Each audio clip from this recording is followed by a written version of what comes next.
Hello and welcome to My Baseball History, presented by the Shoeless Joe Jackson Museum and Baseball Library in Greenville, South Carolina. I'm your host, Dan Wallach, and I'm the Executive Director of the museum. My Baseball History is a long-form interview podcast where each episode I'll talk to someone new who has some sort of association to the game of baseball. No matter who I talk to, we'll talk about how they fell in love with baseball, how their career started, and how they got to be where they are today. On today's episode, I spoke with renowned baseball card pop artist Tim Carroll. Using the most unorthodox materials imaginable, Tim has become well known for meshing subject matter and medium in a way that just makes sense. Over the last decade, he's used everything from band-aids to toothpicks, guitar picks to comic books, feathers to peach pits, and shattered bats to pine tar to make portraits in his unique pop art style. But he is perhaps most famous for his work with cut-up baseball cards. Tim takes old, nearly worthless commons from the late 80s and early 90s and cuts them up. He separates the cut-up pieces by color and then uses his assortment of pieces to make large-scale mosaic recreations of some of the most famous, the most rare, the most expensive, or the most beautiful cards in history. He's a card collector himself who has great respect for rare and vintage cards. You could even say that's why he does what he does. The cards Tim uses to recreate the images of those rare and vintage pieces are common cards from Topps, Donruss, Score, and Upper Deck sets. The era he's working with, the late 80s and early 90s, is when the card boom hit back then, and there are literally millions of those cards out there. He could cut up cards from that era for the rest of his life and not even put the tiniest ripple in what would still exist out there. So don't worry about Tim cutting up any cards of Hall of Famers or any rookie cards or anything of any historical or monetary value, because he just won't do it. If he runs across a card that has any sort of impact on the hobby, he'll pull them out and give them to kids. He was a teacher until 2016, and he used to give cards to his students as little rewards. Today, along with the commissioned art he does for private individuals, Tim also works with Coastal Carolina University in Conway, South Carolina, and the Upper Deck Company, who in 2014, during their 25th anniversary celebration, used his recreation of the 1989 Upper Deck Ken Griffey Jr. No. 1 rookie card that he made out of cut-up cards from the 1989 Upper Deck set. He has also worked with Major League Baseball, which commissioned a recreation of a Joe Torre card that was presented to Joe by Major League Baseball when he was inducted into the National Baseball Hall of Fame. Tim's work is also displayed at the Sports Museum of Los Angeles and the Ted Williams Museum and Hitters Hall of Fame in St. Petersburg, Florida. Tim's rendition of Sandy Koufax's 1955 Topps rookie card is on permanent display in the Shoebox Treasures baseball card exhibit in the National Baseball Hall of Fame in Cooperstown, New York, which he calls the greatest thrill of his career. In this episode, we covered lots of ground. Tim tells us how his career inadvertently started thanks to Hannes Wagner and a trip to New Orleans. We find out why sometimes sentimental value is worth much more than monetary value. We learn that one man's junk, or I guess more appropriately, one man's junk wax, is another man's treasure. And we hear the story of Edward Payson Weston, the greatest pedestrian who ever lived. With all of that information and much, much more coming at you, it may be helpful to follow along with the episode's liner notes on our website. You'll still be able to enjoy the interview without the extra help, but sometimes when I'm listening to things like this, I like to really go in depth. So I've provided some photos and links to give you all a better understanding of the things Tim and I are discussing. Those liner notes can be found at the Shoeless Joe Jackson Museum website, which is online at www.shoelessjoejackson.org. If you want to follow along, head over to the museum's website and click on the podcast tab at the top. You can also just head to shoelessjoejackson.org/shoelesspodcast and it will take you right there, where you can click on the Tim Carroll episode or on any past episode you may want to catch up on. Everything in the liner notes goes in chronological order of how we talked about them in the interview, so you should be able to easily keep your place as you listen. At the end of the episode, I'll explain how you can answer a trivia question on Twitter to win our biggest giveaway of the season, so stick around until the end of the episode for that. The winner of last week's trivia contest was Dennis Anderson, who's on Twitter at DennisEdit. After listening to the Warren Brown episode of My Baseball History, Dennis knew that Jackie Robinson threw out the ceremonial first pitch before Game 2 of the 1972 World Series. Jackie passed away 9 days later. Dennis, shoot me a DM on Twitter at Shoeless Podcast with your mailing address, and I'll send you your prizes. But now, here's my interview with the incredible baseball card artist, Tim Carroll.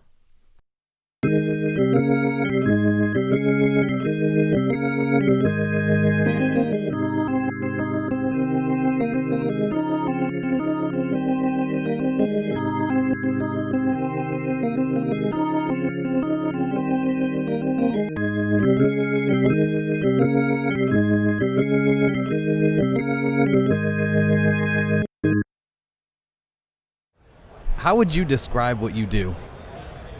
Just having fun on a daily basis. Literally living a dream to do what I do for a living. To get up in the morning and to know that what I'm doing, I'm having a blast at. That's the most important thing. Yeah. Getting to spend time with my family.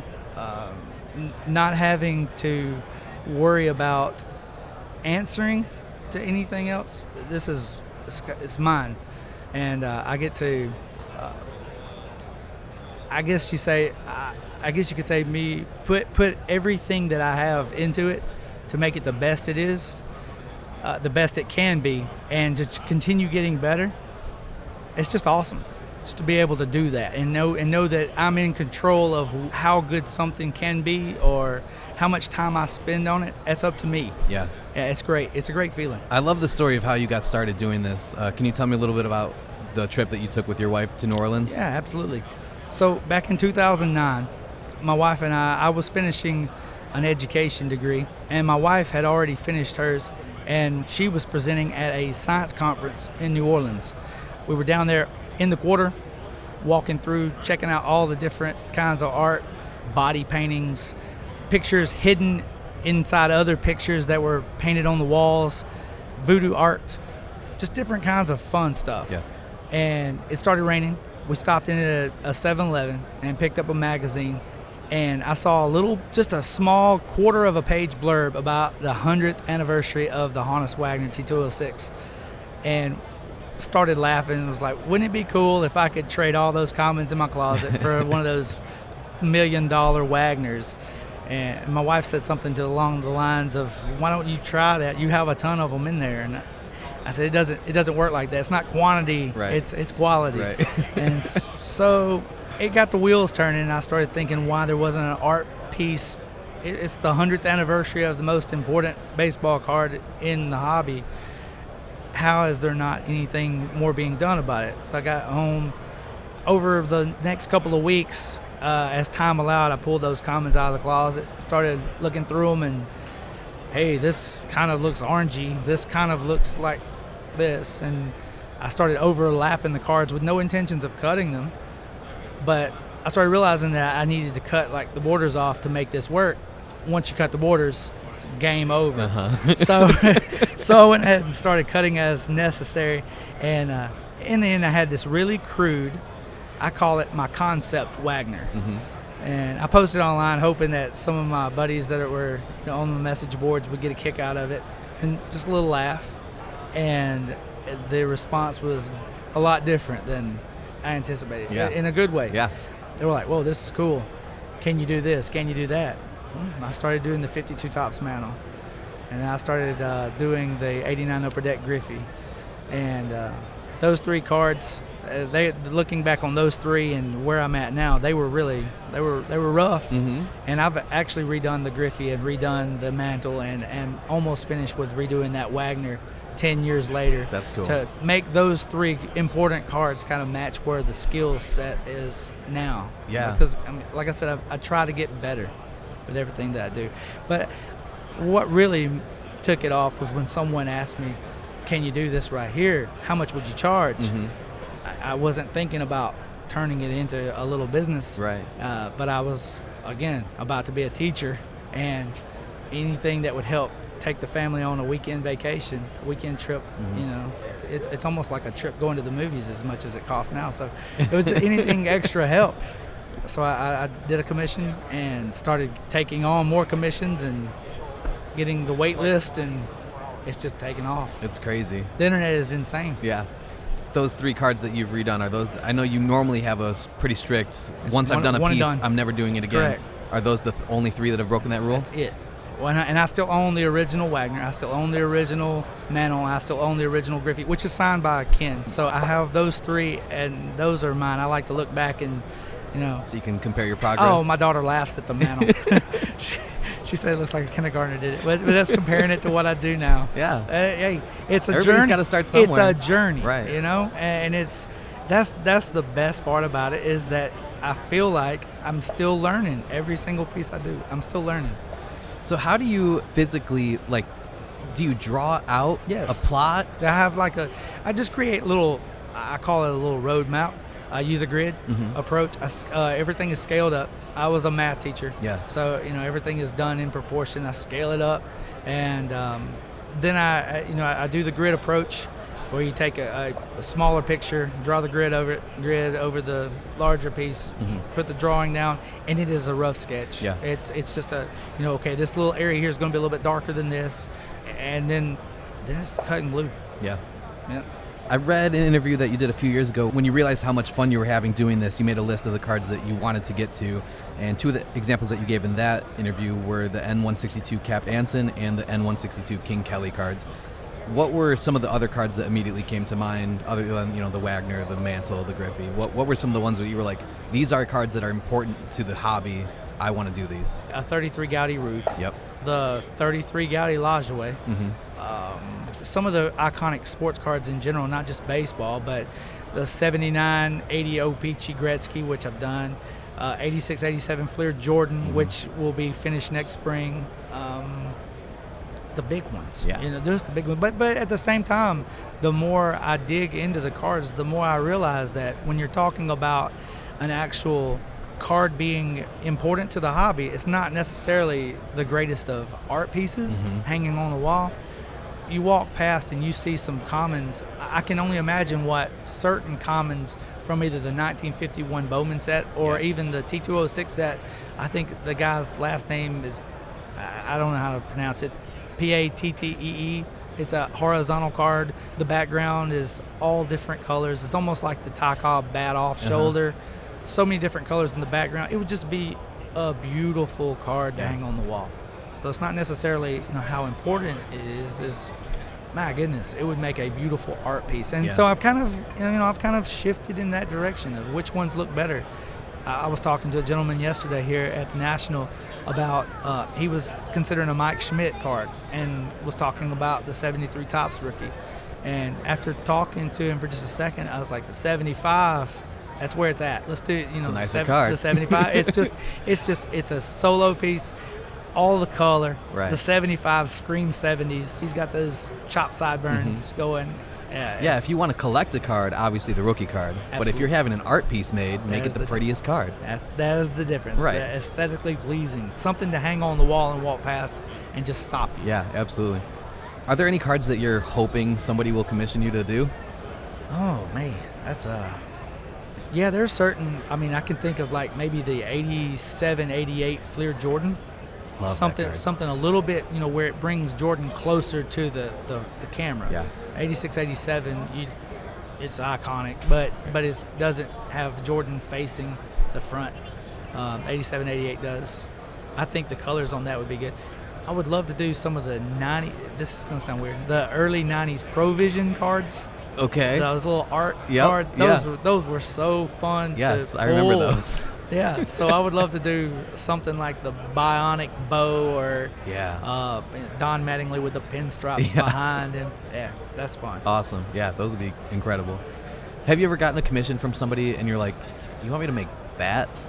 Man, everything means something to somebody else. So there's none that have been, that have made me think necessarily in that way. I don't want to give it that negative connotation to it, but when you're talking about doing a 1990 John Olerud upper deck, for thousands of bucks, right? It's like it's a 1990 John Olerud, but to that collector, that card was important, and that's what is great about this hobby. One of the coolest stories that I have as far as a client picking up a piece, I met a couple, retired couple, back in Myrtle Beach. I was doing a public signing, and they came by. And they had a specific purpose. They were not there to talk to me about assigning anything. They were not there to talk with the athlete that was with me.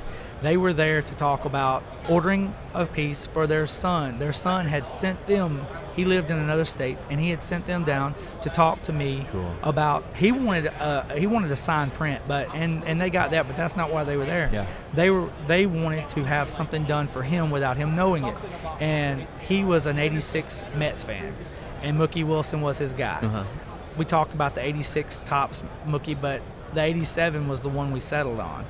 And they hired me to do that. 6 months later, it was finished.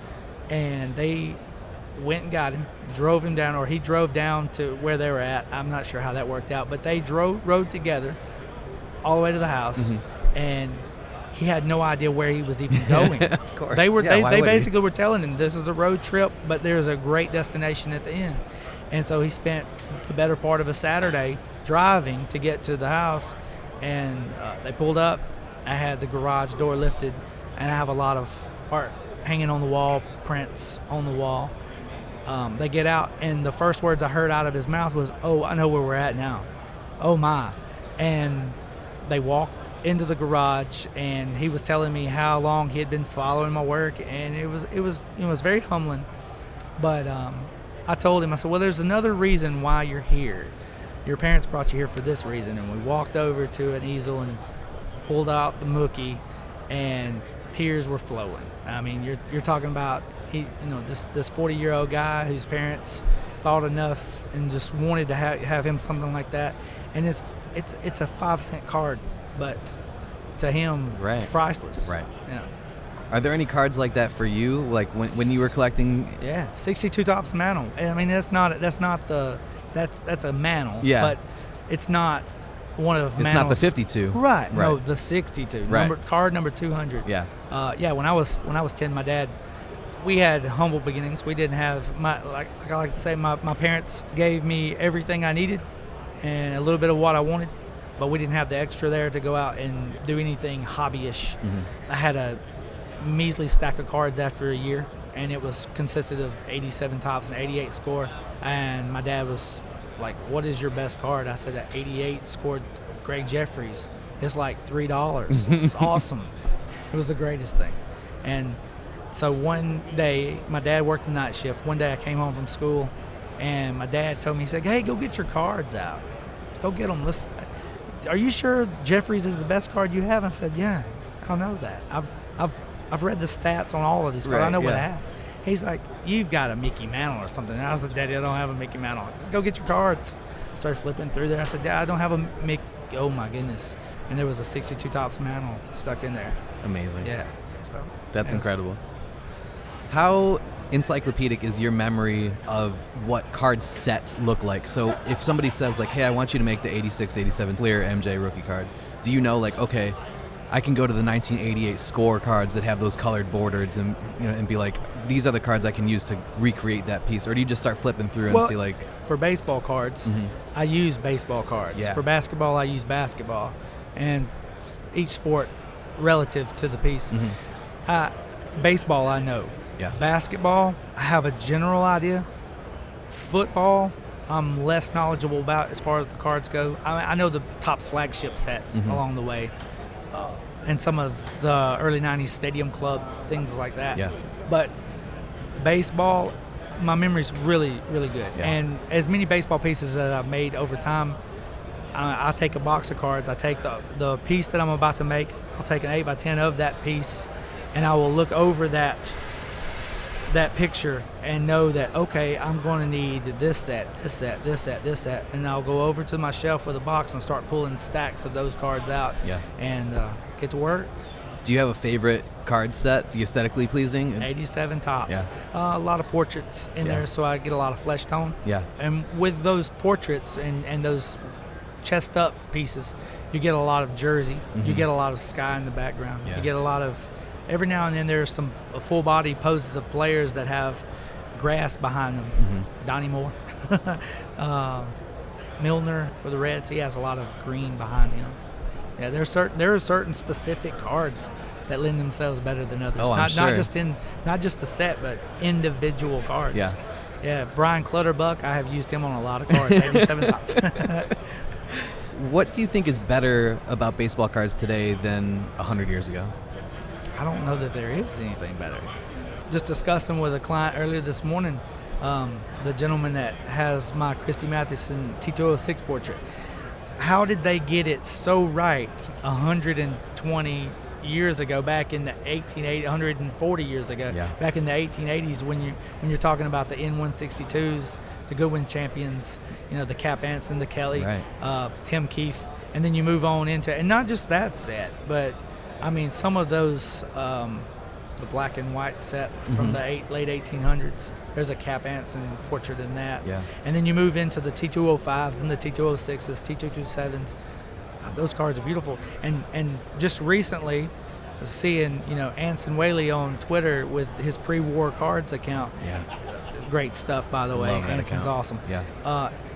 He was showing some T218s and showed this set has a lot of boxers, a lot of track stars back from the early 1900s, but there was one card that struck me, and it was Edward Payson Weston, a professional pedestrian. And it talked about how far he had walked in so many days. It's incredible what he did at his age. But the card itself is so beautiful. It has mountains in the background, and there's purple and pink and green and blue, and he's in a suit and he has a cane, and I'm like, this is amazing. So I had to go out and find me one of those cards just to have to. Cool. Yeah. But they got it right 100 years ago. Yeah. And everything is, there's a lot of shine now, which is fine. It's great. The grading market has helped with that, keep that going. But I don't know that they've done anything better. Do you prefer cards that have photography or artwork? Stadium Club is awesome. Yeah. But I do love the art stuff. Anything that deals with revisiting what Cito is doing with the Topps living set, revisiting that set and doing portraits in that style, but with her own little pencil drawing flavor to it. That's incredible. It's good stuff. But I love the art cards. I guess I'm more, I don't know, that I like the nostalgia. Yeah, absolutely. So you have a piece hanging in the Hall of Fame.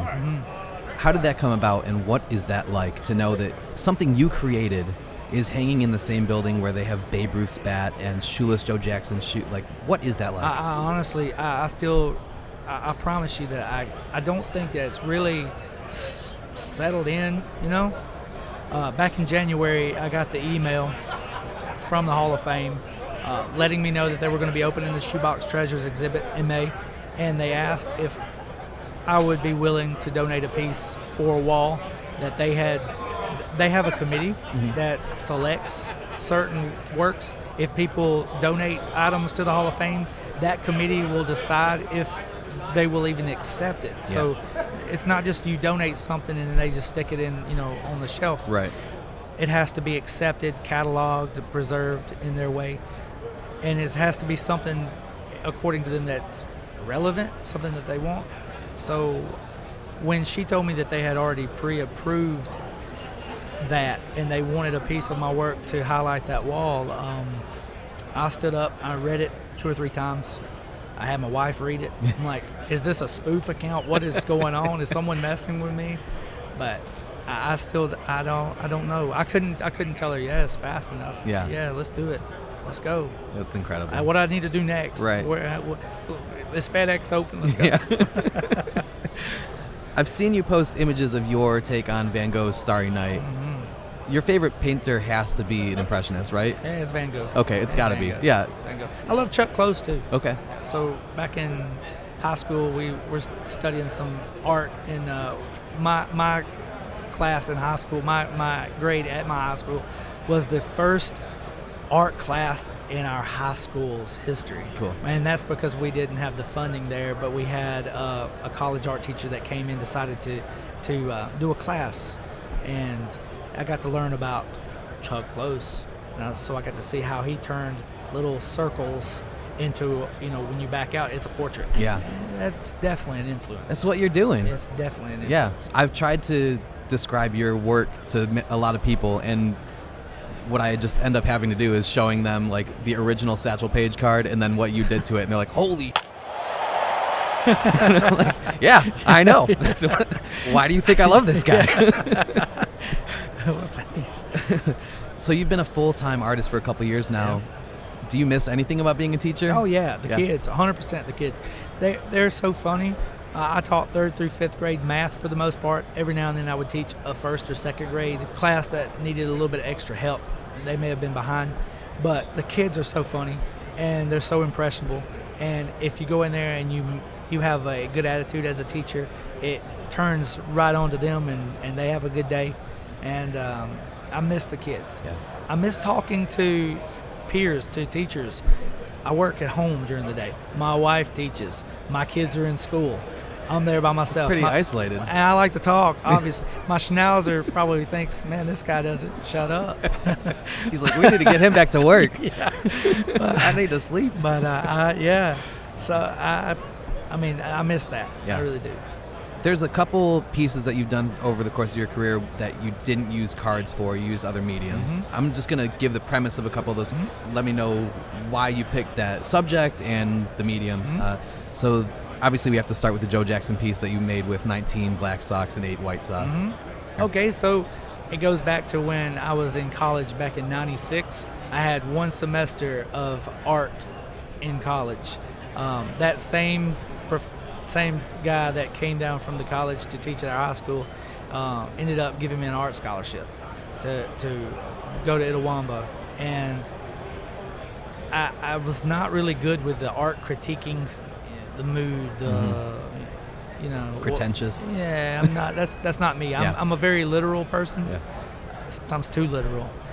But once I got into doing the sports art, the literal stuff took over. Shoeless Joe Jackson out of socks, black socks. Mm-hmm. 19. I'm a math guy too, Mm-hmm. so 19 black. I love anniversaries. Yeah. 19 black socks, 8 white socks on the border for the 8 men out of the picture. Yep. It just made sense. Yep. And I hope to do another Shoeless Joe this year for the 100th, of the black sock scandal. I know a place you might be able to hang that. I think so too. Yeah. Another one that you did that incorporated numbers was the one of Ted Williams with the toothpicks. You did 1,941 toothpicks. Yeah, Splendid Splinter. I just played on his nickname. Yeah. Again, very literal. Yeah. Splendid Splinter, and I ended up doing a spin-off of that, a portrait of Ted out of toothpicks. Mm-hmm. Toothpick Ted, play on the nicknames. Big Hurt. Yep. Frank Thomas, Band-Aids. Yep. And Love Ace that one. Bandage. Yep. Wrap frame. Walter Payton. Walter Payton Sweetness out of Sweet and Low, Equal, and Sugar Packets. Mm-hmm. Yeah. I love the two, Mariano Rivera and the Bo Jackson out of the Shattered Bats. The bow out of a bow bat. Of course, he was breaking them over his knee and Mm-hmm. his head. It was just something, again, from the childhood that, man, Bo shatters the bats. Yeah. So make Bo out of a shattered bat. And Mariano Rivera's out of a shattered Dustin Pedroia bat. That's amazing. Had to throw the Red Sox in there. I'm a Sox guy, so, Yeah. Well, Mo probably broke more killed him. Red Sox bats than any other team. He killed him. So you worked in a leather factory for 10 years. Mm-hmm. Does that mean that you love the smell of a baseball glove or you hate the smell of a baseball glove? I love it. Yeah? I love it. That doesn't remind you of work? Nah, not too bad. Yeah. I didn't have. I mean, I'm pretty content. Yeah. With jobs along the way. Cool. It was feeding the family. It was, and when work was good before, there was a lot of the stuff that was shipped overseas. Work was good. Paychecks were better, and there was, it took care of the bills. In life, everything leads you to what you're doing next. Like I said, back in high school, I'd see Chuck Close in 1 year. Mm-hmm. And then I go to art school at the college for a semester, and that just didn't work out because I could not do it the way that they wanted it done from an academic approach. Yeah. Move on, go and work at a factory where I'm sitting all day with pattern pieces cutting while I'm getting my degree in education to teach math. Mm-hmm. And everything just kind of comes together, and and then I start cutting cards and creating pieces similar in Chuck Close kind of style. Everything ties together and leads you to what you're doing next. Yeah, it's absolutely. it's a journey. Yeah. Did you ever make your own baseball glove? No. Oh, but I did take this is funny. Back in high school, we had one of those spirit weeks where you're doing crazy clothes, mm-hmm. inside out, and there was one day where anything goes. Mm-hmm. I took a pair of jeans and took the back pockets off and sewed actual baseball glove pockets onto the bags. It looked pretty stupid. Okay, just a couple more and then we'll get you out of here. I know that you're a huge fan of the Ken Burns baseball documentary. Do you have a favorite story or anecdote from that series? Oh, no, there's so many of them on Yeah. there. Yeah, so many of them. The Buck O'Neill portions of it. Yeah. How can you not smile when he's on there talking and giving his Yeah. approach to the game? Man, he's something. Yeah. Is there a non-baseball card piece, whether it's a basketball card or football card, or a piece that you made with a different medium that you're particularly proud of that you've made in your career? I love the piece I did of my son. That one just has a personal meaning to me. Yeah. I want to get around to finishing some pieces of my other two kids. But as far as the sports-related stuff, the game call because of rain, Norman Rockwell piece that I did, I sunk over 300 hours into that. So Wow. It was a labor of love. And I intended on it to hang over my desk. But when you had the one client that steps up and everything has a price at that point. Oh, yeah. And he more than met that. Yeah. So it was hard to say no to. I do miss the piece though. I do miss it. I'm not gonna lie. Do you ever text him late at night and be like, "Hey, send me a picture. How's he doing?" I took some really good photographs of it, so I'm gonna put a print on my wall. But There you go. It's not the same. Not quite but, the same. Yeah, I still have the memories of making it. Yeah, absolutely. Before we started, I asked you your favorite numbers. So we're going to do a segment called Quick Pitch now, where it's just basically a lightning round. So the numbers that you picked, I have 100 questions, and they're all numbered. So you picked Okay. number 20. All right. That question is, if you could change, add, or remove one rule from baseball, what would you like to? I would love to add. I'm kind of passionate about this one. I would love to add. So with all the rule changes going on in baseball that Manfred's is proposing to try to speed up the game or what have you, I want them to do something about the amount of pickoffs over to first base. Limit the pickoffs to 2 or 3 per runner per base. So if, say, you have, I don't know, Bryce Harper at first base, you can't throw over there more than twice. Third time, it's a balk. Yeah, I would love And what that. that is, it adds an element of strategy there because the pitcher has to be systematic with when is he going to choose to throw over there. Obviously, he's not going to do it with Harper as much as he would someone that was speedy, but Right. it would be game on if he threw over there twice. Right. You Now know? you're getting 28-foot leads. That's right. Yeah. Well, there's a strategy. Like Yeah. I said, anything that is proposed that speeds up the game, put some strategy behind it. Yeah. Don't just throw a clock out there and say Right. do faster. Yeah. I mean, baseball is meant to be thought out. Yeah. There's a process behind it. So anything to add thought, some strategy there, let's do that. I love that answer. Then you picked number 12. To this point in your career, what is your proudest achievement? Oh, that Hall of Fame. Yeah. Yeah, It's Hall of gotta be. Fame.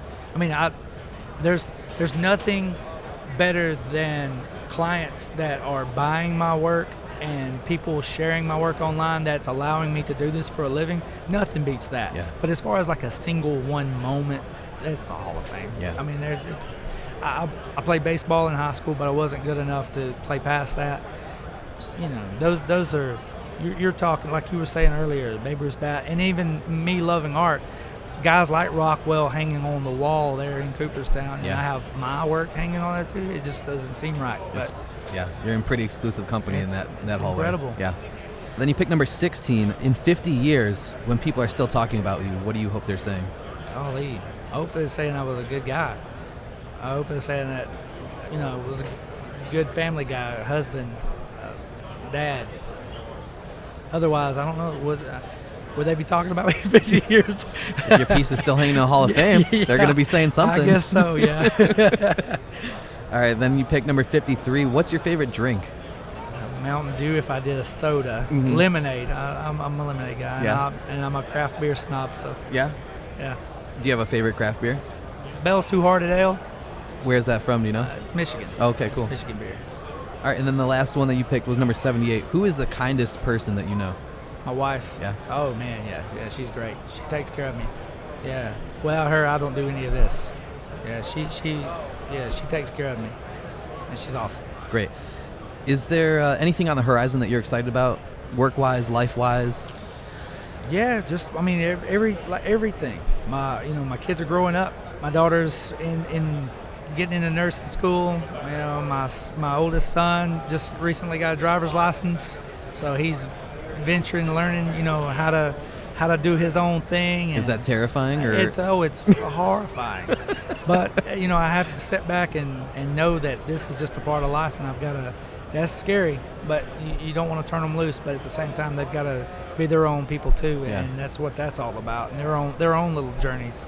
And my youngest one, he's about to be a teenager come January, so everyone's doing their own, has everything going on for them. Art-wise, there's an article coming out in SMR next month, or this month. It's August now. The calendar's flipped over, so it's coming out later this month. I'm looking forward to seeing that. Other than that, just whatever happens next, let's go. Cool. Yeah. How can people find you if they want to see more of your work or reach out to you if they want to commission a piece? Okay. Everything is Tim Carroll Art. Last name is Carroll, timcarrollart.com. There is a section on there, a contact me form that you can fill out. It sends it straight to my email. You can email me at timcarrollart@yahoo.com, or you can find me on Facebook, Twitter, or Instagram at Tim Carroll Art. All one word. Nice to have all those matching usernames. Yeah, well, handles. There's not many Tim Carrolls out there. Actually, there is. There's a guy over in England that his name is Tim Carroll Art, and he's Swindon. I think it's Swindon. I don't know how that's pronounced. Yeah, I got an email yesterday inviting me to some art show in London. Maybe it was meant for you. No, maybe that's how not. famous you are. No, absolutely not. Absolutely not. But yeah. Cool. Well, thank you so much for your time. I really appreciate it. Thank you, Dan. Love your work, and all the best moving forward, man. Thanks so much. Cool. Appreciate it.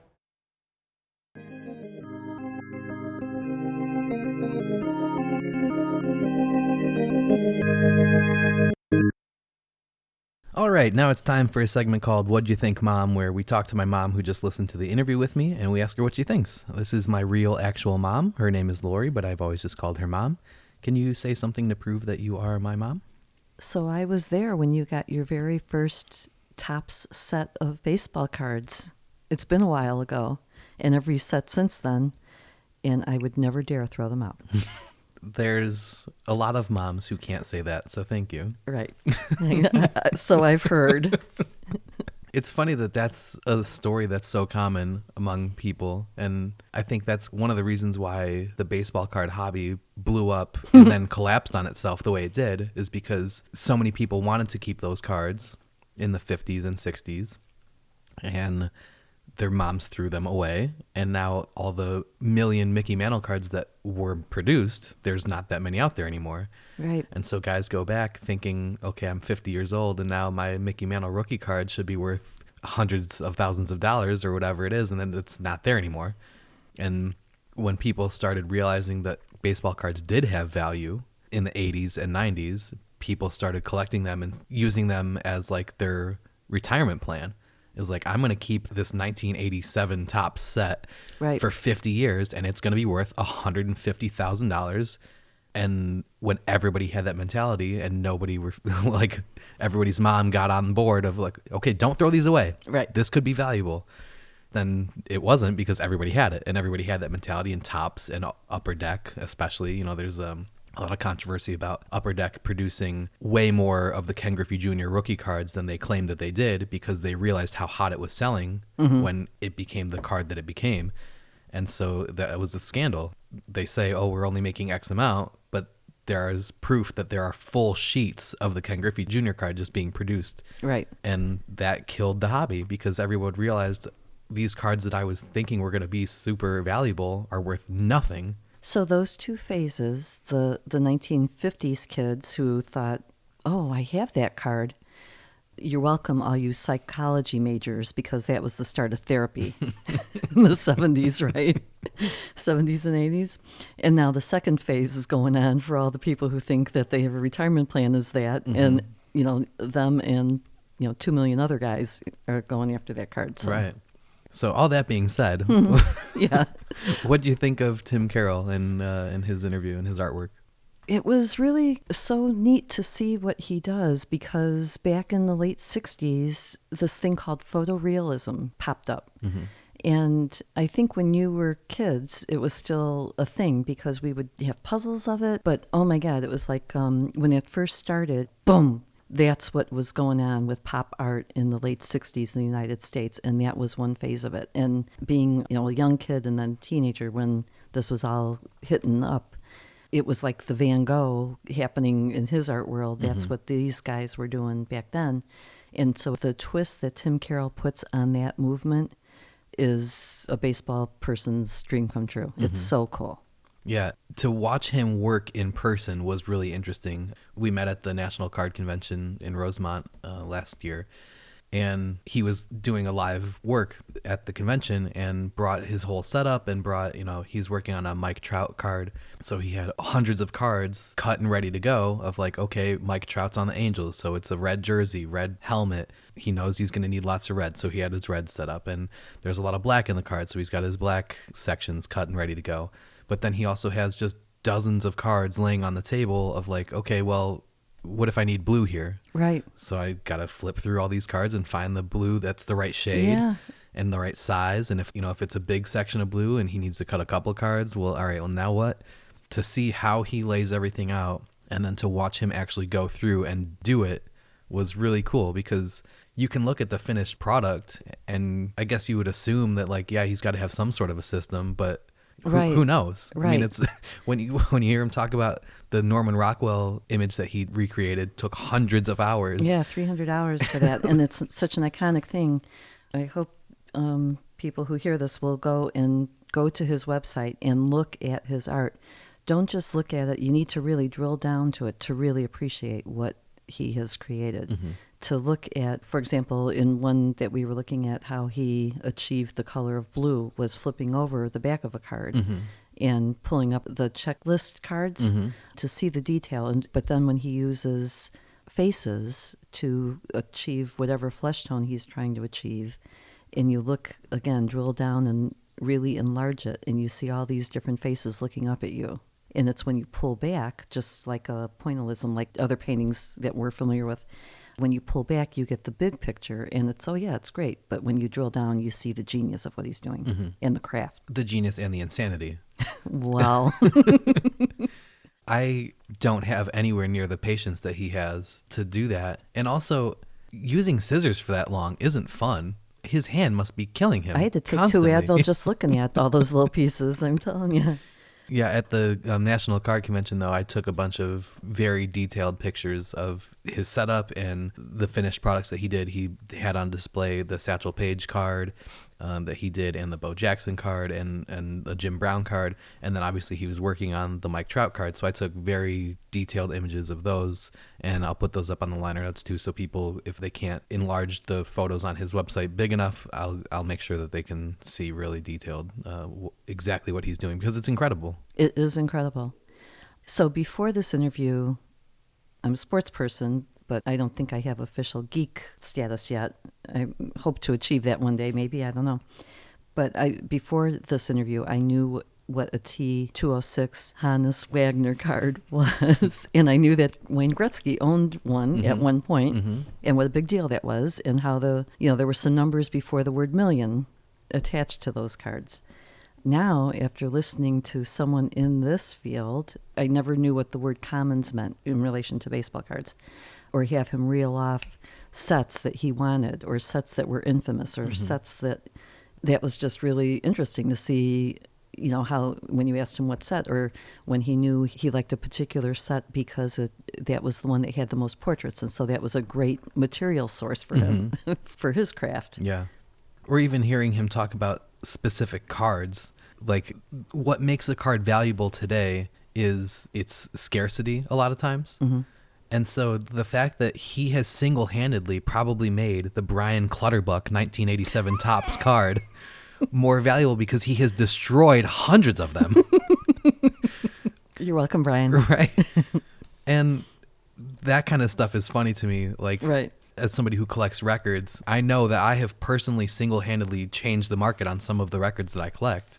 And to know that Tim is doing that with baseball cards right.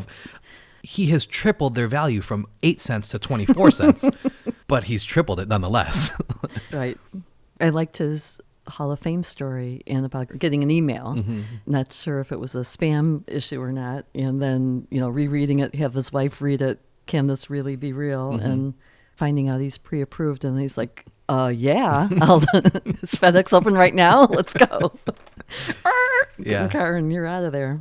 One of the things I really took away from talking to Tim and just interacting with him on social media and since our interview is just how genuine of a guy he is and how he loves his family and he loves his life. And it doesn't seem like he's in this for the money at all. He's just like, I love doing this. It is fun for me. I like to visit with these cards and spend time with them. And not only the finished product, but the cards that he's cutting up. Mm-hmm. You know, you've got to go through the sets and become super familiar with them. And I'm sure that brings back a lot of his childhood memories too. And to flip through a set from the 1980s and be reminded of these guys who you probably haven't heard of or thought of in 30 years. Right. That's part of it too. It's all nostalgia all the time.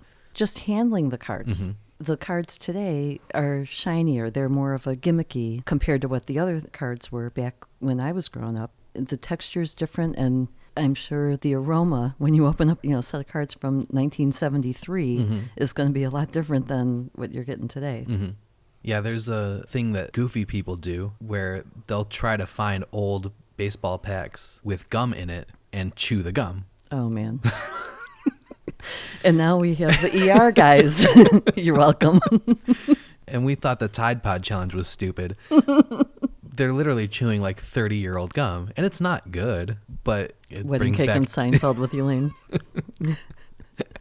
It brings back childhood memories. Quite frankly, that gum was never good in the first place. Right. Honestly. You would put it in your mouth, even if it was a brand new pack, you'd put it in your mouth, it would crack, mm-hmm. and then you'd like try to work it to be Bazooka Joe, which it never could be. It was always powdery to me. Right. Yeah. It was substandard.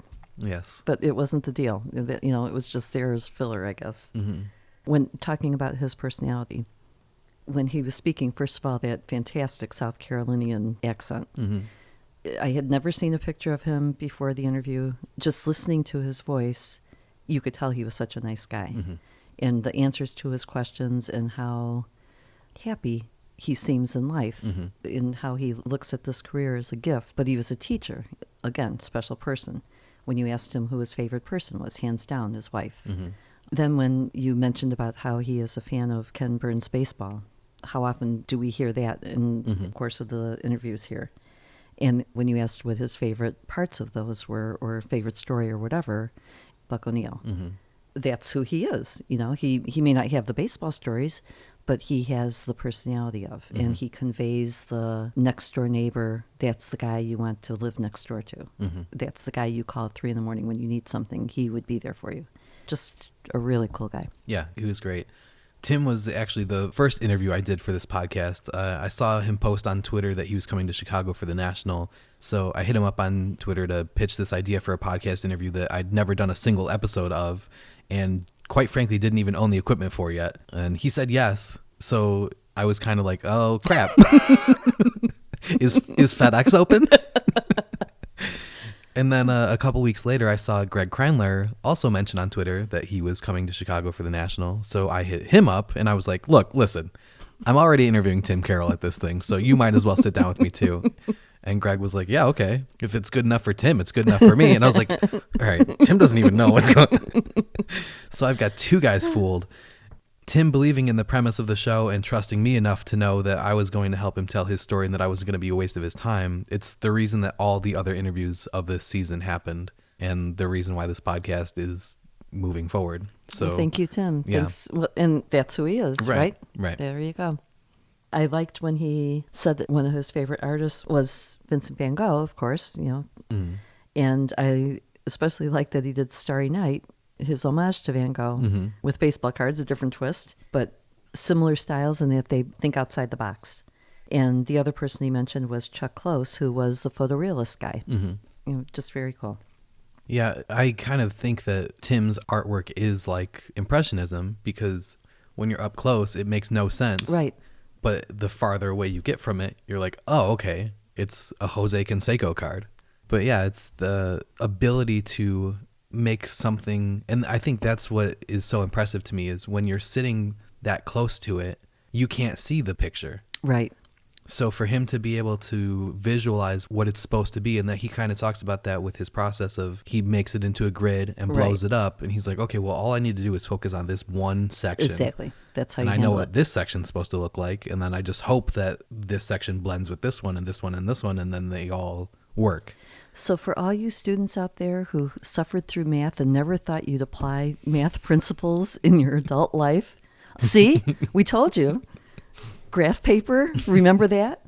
I like the way he did the creative things with Shoeless Joe Jackson and the black socks and the white socks on the border, and Frank Thomas, the Big Hurt.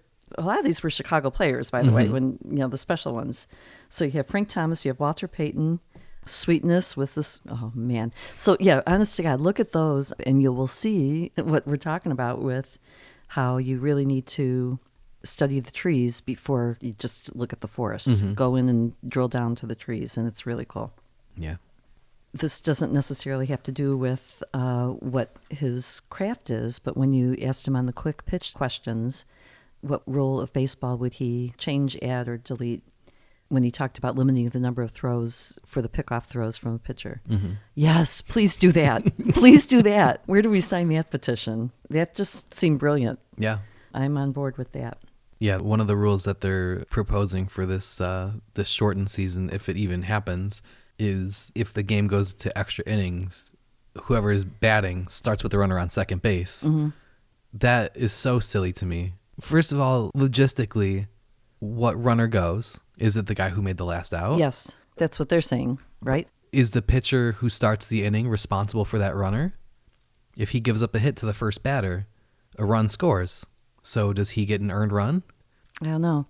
There's just so many rule changes that seem illogical, and they have their faults, but that is a good one, right? I mean, oh yeah, I think what he said. Tim's rule idea, change is a good one. Yeah, I like it a lot. Seriously. Yeah, but some of the ones that baseball have been proposing, like Tim mentioned, it's one thing to want to speed up the game, but if there's no rhyme or reason to it and you're just doing it just to make it faster, you're ruining the game then. And this is still strategy. I think it was a very good idea.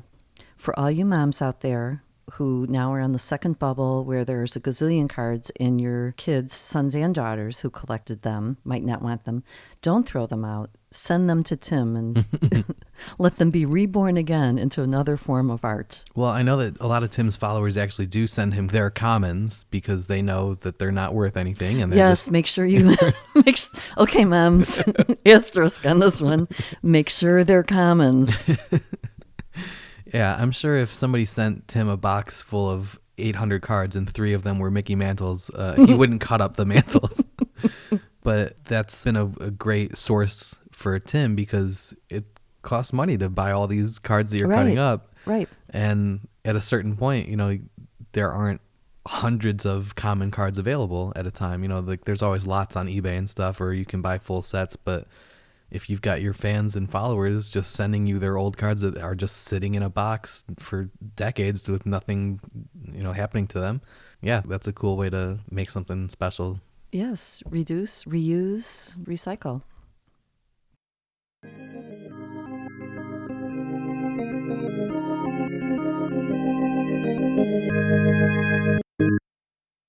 Since this was the last show of the season, let's take a look back at each of the episodes and what their lasting impression on you has been.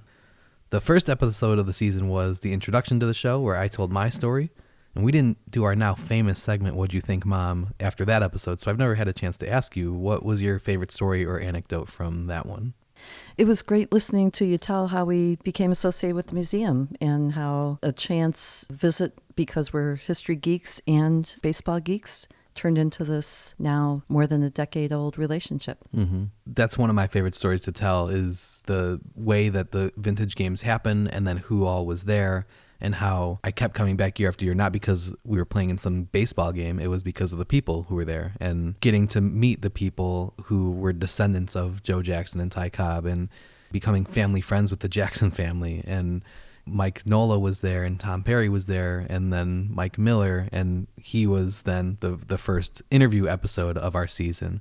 Mike is a Shoeless Joe Jackson researcher and historian, and he told us tons of great stories.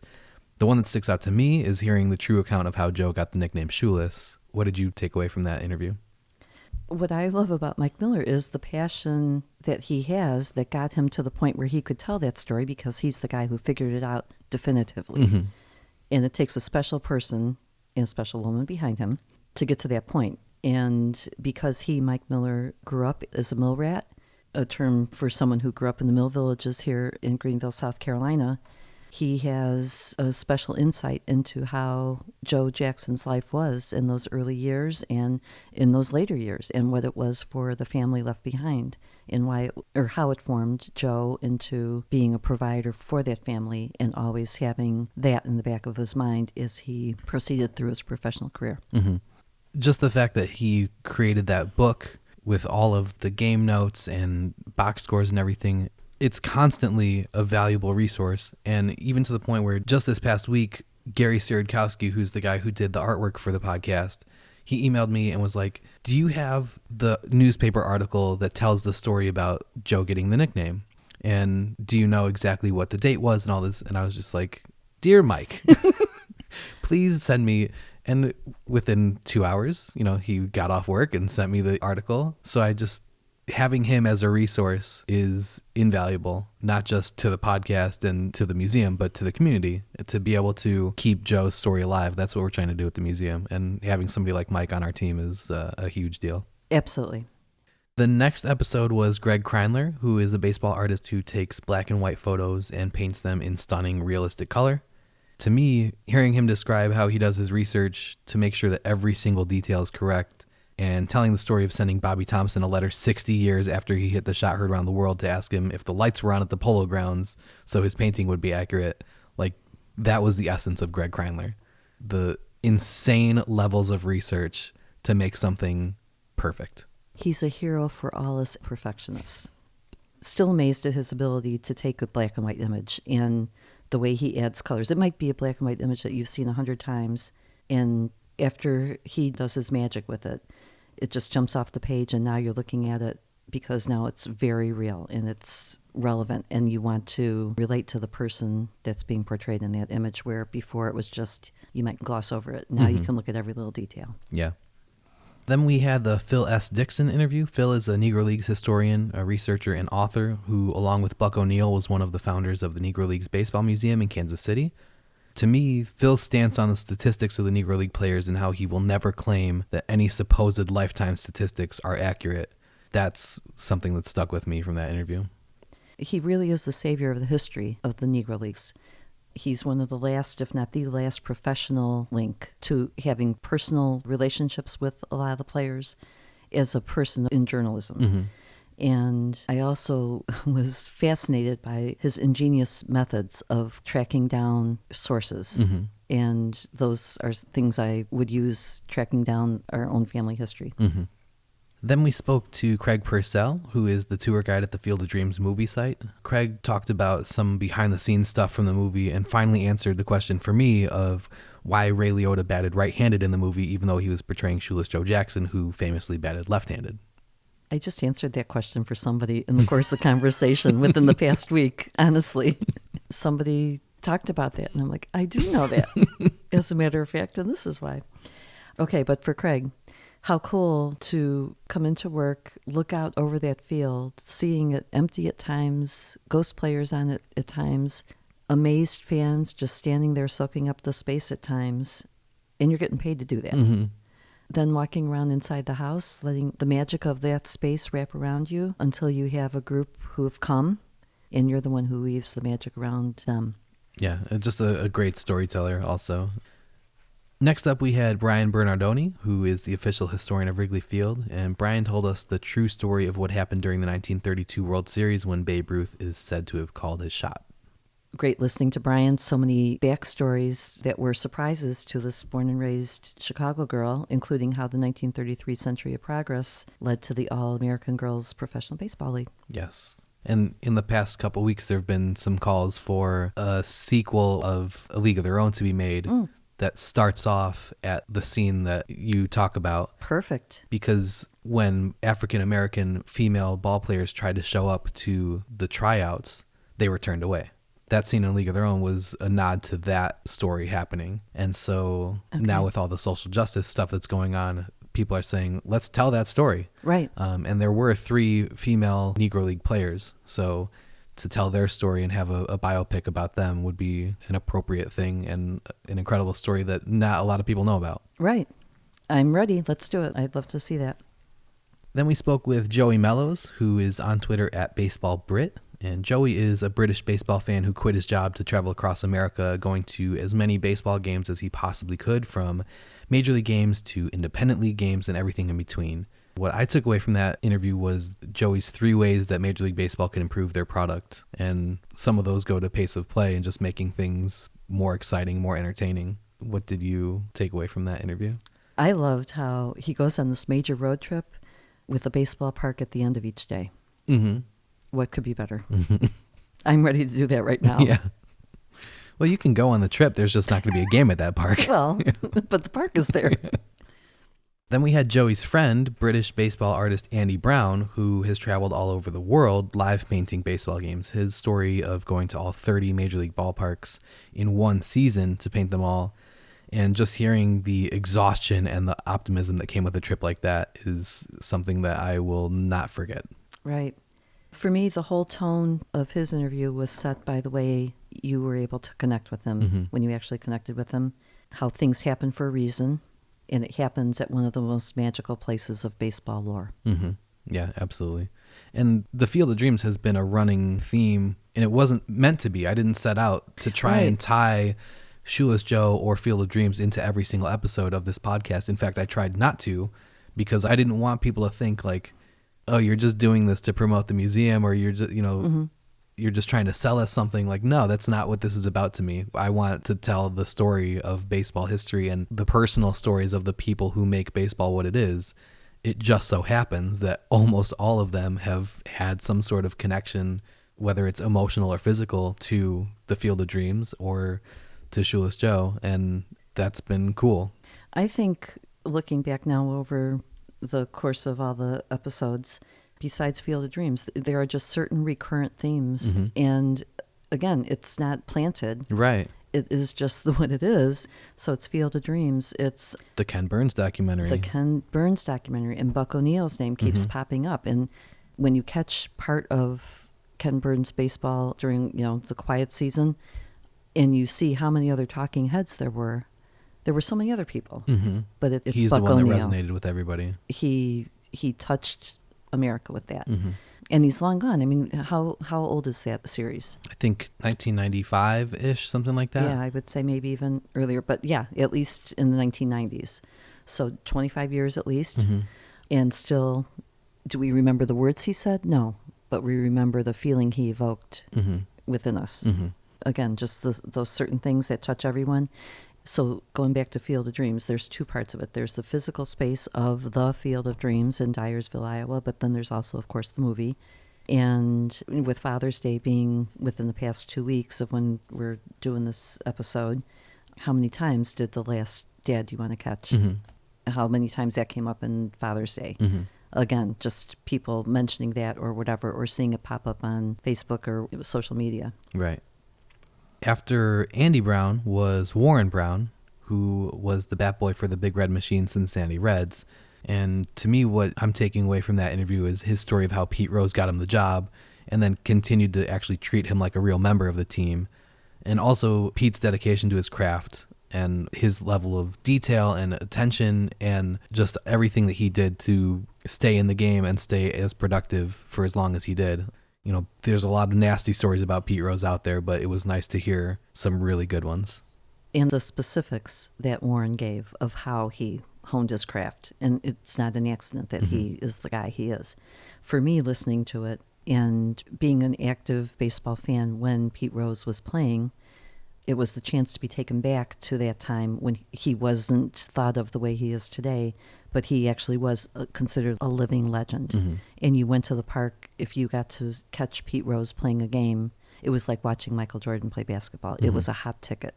And he was considered a true hero by every regular Joe American. I haven't had that feeling in many a year. So it was kind of neat to look at it again with innocent eyes. Yeah, there's been a question going around Twitter the past couple weeks of who is the most famous current baseball player, and that's the reaction is, I don't know. I know one name, Right, Mike Trout. right, And that seems to be the answer that most people are coming up with. right. But if you saw Mike Trout on TV, would you be able to say that's Mike Trout if he's not wearing a uniform? No. Right. That's an issue. Not a chance. That's an issue. And it's not your fault. That's baseball.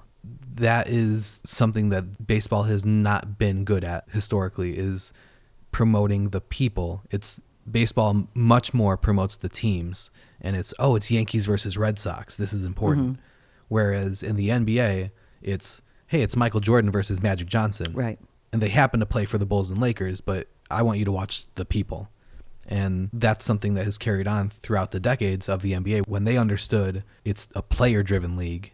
And that has made it easier as free agency has gotten so out of whack, where a player might be on a team for 3 years and then switch to another team for 2 years and then switch to another team.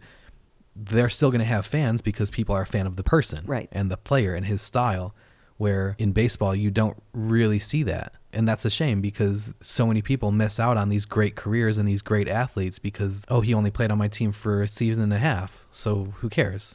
Like, imagine if people thought that way about Ricky Henderson. Right. How many times did he switch teams? And yeah, always had a bag packed. One of my favorite Ricky Henderson stories is I think he was one of the first people to sign a contract for $1 million or maybe like $1 million signing bonus or something. He had a crazy big check from the Oakland A's, and after a while, the A's came to him when they were like, Ricky, are you going to cash that check? And he's like, no, I framed it. It's up on my wall. And they're like, well, that money doesn't go into your account if you don't cash it. He goes, it's okay. There's going to be more of those. All right. Go, Ricky. Yeah.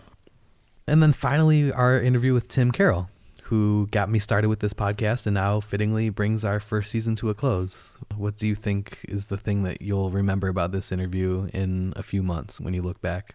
Again, attention to detail and just how amazing to come up with the concept of what he is doing. Just seeing a little blurb someplace that inspires him. And now here he is 10 years later and change, and it's a career. I thought it was funny that the first thought was, well, you've got 1 million cards at home. Why don't you sell them each for $1 and just trade that in for $1 million card? You can't just do that? No, not quite.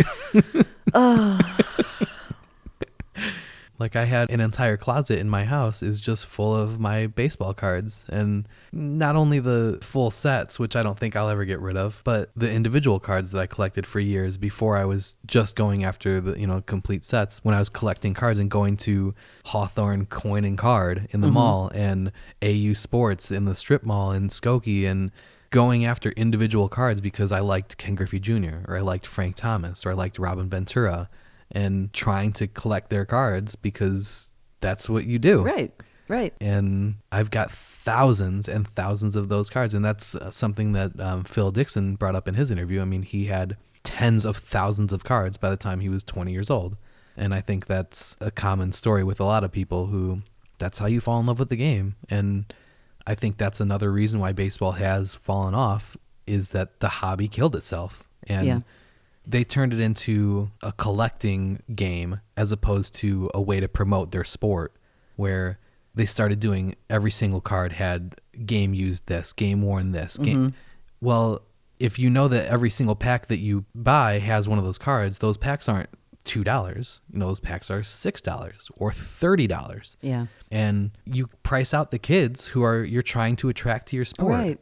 So it's just the mindset has never been for the long-term health and growth of the game. It's always, what can I do right now to make $1? And that is going to end up killing the sport. And we're seeing it right now. The owners arguing over pennies when they're billionaires. And the players take a bad rap for it, but they already agreed to take a pay cut. And now the owners are saying, okay, well, how about a little more of a pay cut? It's just so short-sighted. And that's the reason why in Andy Brown's episode, he said so many times that baseball is America's pastime. Baseball is not the current passion of America. It's football or World of Warcraft or whatever it is. But People don't care about baseball the same way today that they did even 20 years ago. No, and we talked about that and how there's a lot of forces at play there. It's not only the owners who have basically priced themselves out of having it be affordable for family of four to go to a game in a major league park. It's 24/7 sports channels where now all different kinds of sports are available to distract you. Mm-hmm. And it used to be like you would have baseball game of the week. And that might still be going on, but there are all these channels out there, and a lot of people don't even bother with regular non-cable stations. Mm-hmm. If they have cable, they're not watching that kind of stuff. They're watching their specific stuff. But then how can you explain how popular football is? You know, they're still watching. It's just they're watching what is entertaining, and baseball is no longer entertaining.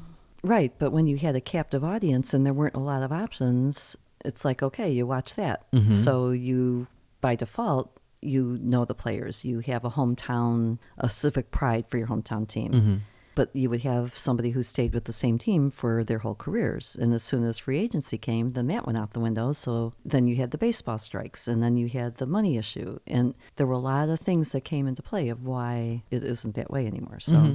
But again, the other sports have had those same issues too. You know, basketball has even more rampant free agency, and I would argue even to a greater extent because the basketball players have come to realize that they can dictate where they go. And it's not worth it to sign a 5-year deal because the money is getting so crazy that in 2 years, I'm going to be devalued. So I'd rather sign short contracts and I can dictate where I go and put the pressure on my team to continue to put out a winner every single year. But in the 1950s and 60s and 70s, I'll stop there because I don't know about after. Do you think football was as popular as baseball? Did you have as many loyal baseball fans as you did football fans? No, baseball was way more popular. But you said that part of the reason why baseball has deteriorated was because they had strikes and owner disputes and stuff like that. So has football. Football's had player strikes and basketball's had work stoppages. But they have done things to... But what I first said was it's because you're inundated with all these different options. Mm-hmm. And before, in those years, in those early decades, there weren't other options. And it was, you could go to baseball. There were so many games. Football was still probably harder to get into I've never been to a professional football game. Mm-hmm. And I am a sports fan. But I've been to dozens of professional baseball games, right? I guess so. I just think it's a case of baseball resting on its laurels instead of trying to actively make their sport and their in-game experience better, where I feel like football has done that and basketball has done that. They're always trying to attract the next generation of fans, the next country of fans. I agree. And I think it is that when the way things looked changed, the other sports did ramp up their game, Mm-hmm. and baseball didn't. Mm-hmm. But what was the difference was something changed. The picture changed of how everything was going on. Mm-hmm. And you had all these other things come into play where if you want to stay relevant, you have to ramp up your game. Mm-hmm. And baseball just didn't answer that call. Yeah. All right. Any other final thoughts about the Tim Carroll episode or about season 1 or things that you hope happen in season 2 and beyond?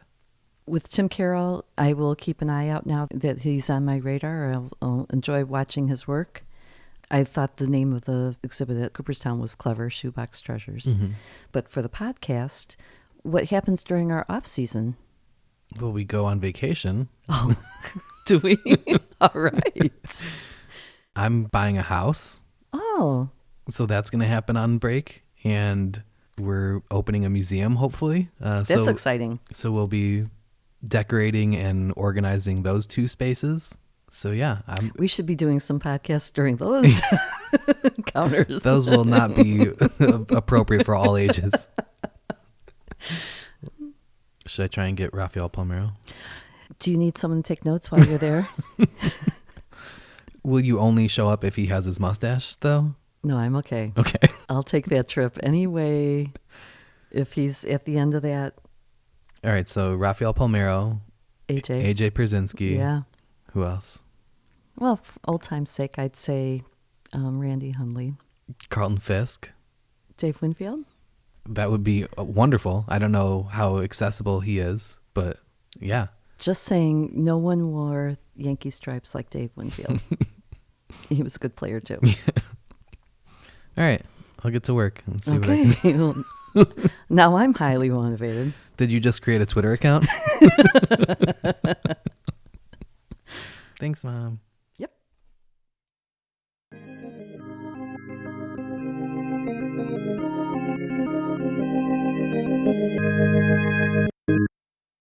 Okay, so that's it. In the introduction of this episode, I mentioned a trivia question you can answer to win something, and here's how you can do that. First, make sure you're following us on Twitter at Shoeless Podcast. Then find the pinned tweet at the top of our profile with the link to the Tim Carroll episode, which asks this week's trivia question. The answer to the trivia question was somewhere in the episode you just finished listening to. Retweet that tweet along with your answer, and we'll announce the winner on Twitter later this month. You don't have to be first, you just have to be right, and you have to be following us. We'll pick one person who answered correctly, and they'll win a 2020 membership to the Shoeless Joe Jackson Museum and an enamel pin that you can only get by being a member. And that's something I'd like to remind you all of now as well. During the course of this season, the Shoeless Joe Jackson Museum launched our first ever membership program. As a nonprofit institution, the Shoeless Joe Jackson Museum and Baseball Library depends on the generosity of baseball fans around the country in order to maintain Joe's historic home and make an impact in our local communities. We believe it would have been Joe's wish to never turn a fan away, so we have never charged admission at our museum. Our mission is to be an active, contributing member within our local communities, educating the public about the truth of Joe's life and career, and growing the game of baseball as a whole.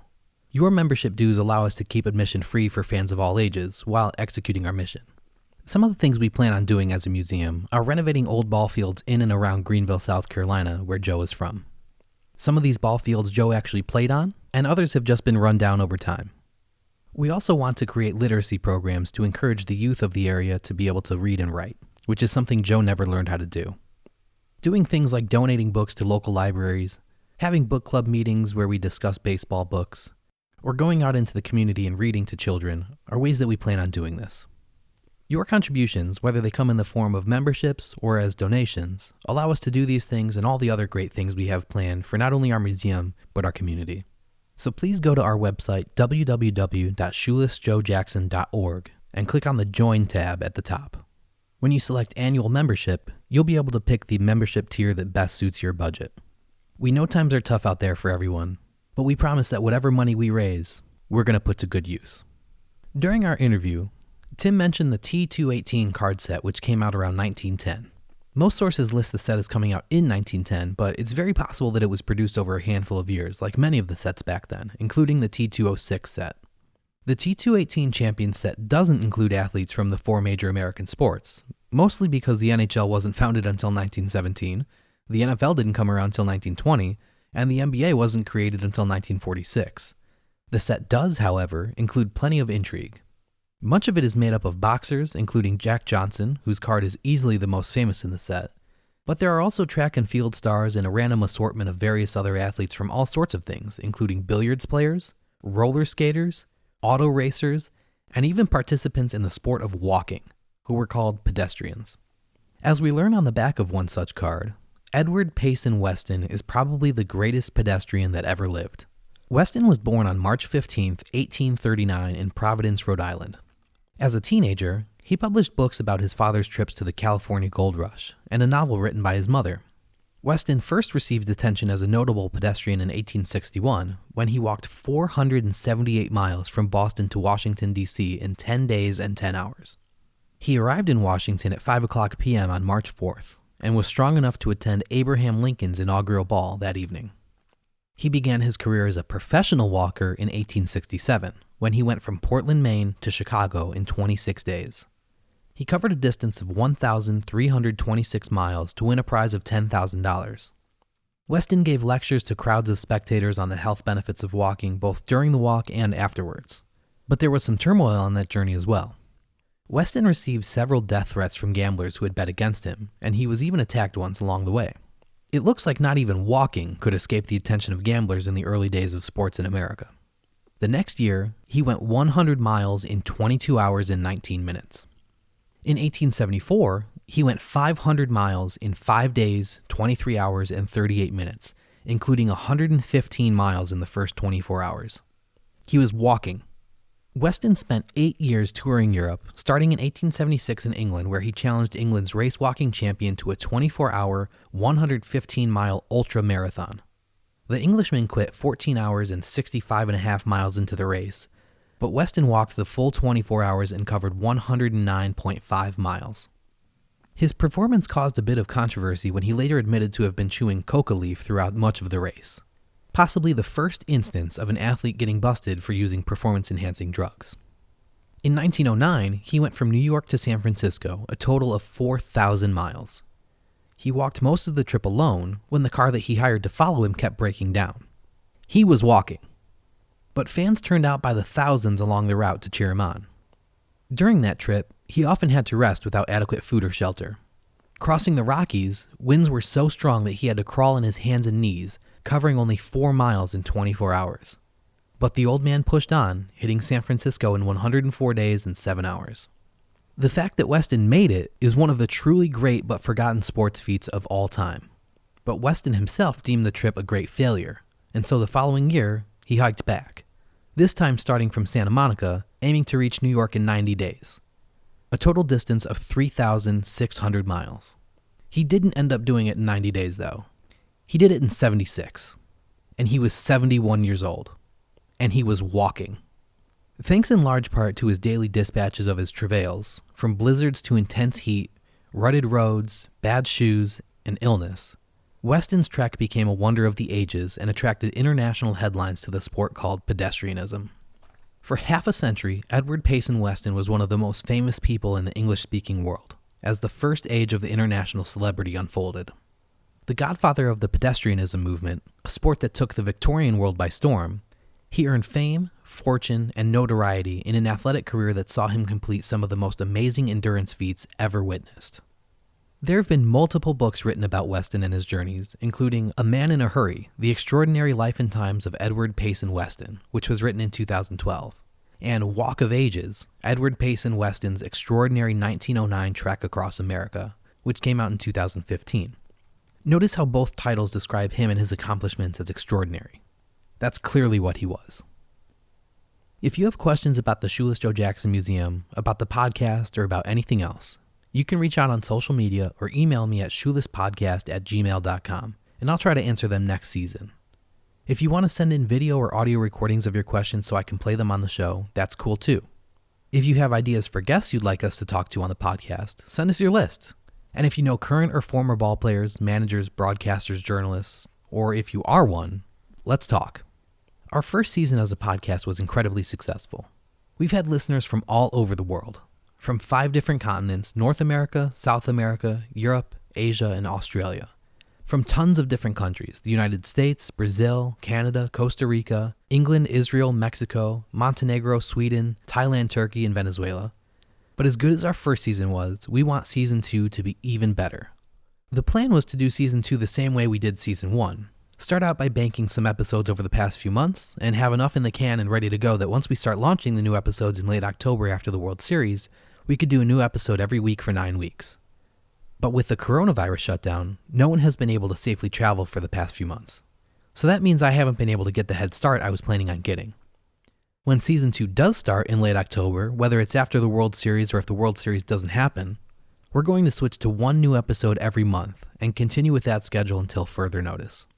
Since we'll be taking a short break now, the best way to make sure you don't miss the start of season 2 is to subscribe to our show on your favorite podcast service.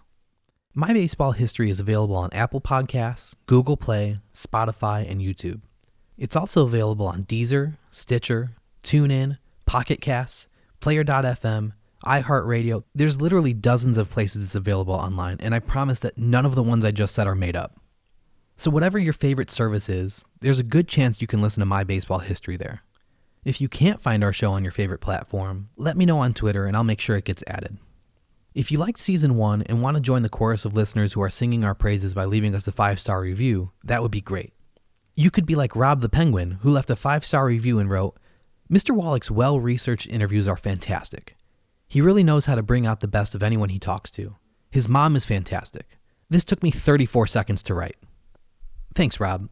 It's a huge help when you guys rate and review the show on whatever platform you choose to listen on. 5-star ratings help our podcast get shown on more people's suggested podcast page, which means more people are going to hear our show. It just takes a couple seconds of your time, 34 seconds to be exact, but it really helps us a lot. And of course, liking us on social media, interacting with our posts, and sharing things with your friends is great too. No matter how you choose to support us, whether it's by being a member of our museum or just by listening, we appreciate you being here. Until next time, I'm Dan Wallach, and this is My Baseball History.